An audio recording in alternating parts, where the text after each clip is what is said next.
जो आहे हा टेबल फॅन आहे. त्याला ठेवायला टेबल पण नाही आहे, तरी असा तो हवा मारतोय.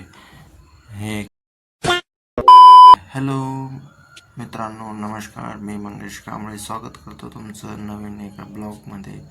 तर चला मित्रांनो, आपण आज बघणार आहोत की बॅचलर मुलांची रूम कशी असते. बॅचलर मुलांची रूममध्ये काय काय सुविधा असते.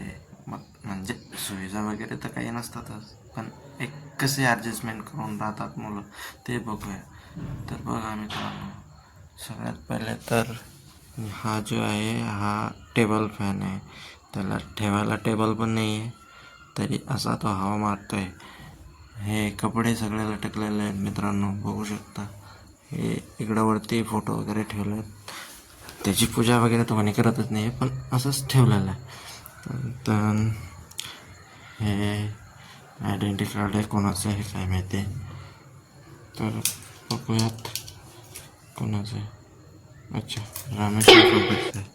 हे कपडे वगैरे बॅगी, हे फोटो वगैरे लावले ते रूम मालकाचे रूम आहे. गायचं वगैरे असंच बोललं बहुत तेज हो रहा है, बहुत तेज हो रहा नसतं मित्रांनो. हे बॅचलर मुलांचं हे चालू असतं. इकडे हिटर वगैरे आहेत. हे हिटर सकाळी सकाळी पाणी गरम करायला लावतात. इकडं तर लाईटच नाही आहे. इकडं पण कपडेच आहे.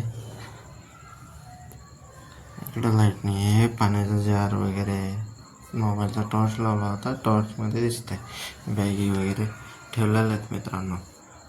तर बाकी दुसरं काही नसतं, बस एवढंच आहे. बॅचलर मुलं चार्जर वगैरे हे तेच. तर तुम्हाला हा ब्लॉग कसा वाटला ते कमेंटमध्ये सांगा. भेटूया पुढील आणखी एखाद्या ब्लॉगमध्ये. तोपर्यंत बाय. Thank you for watching.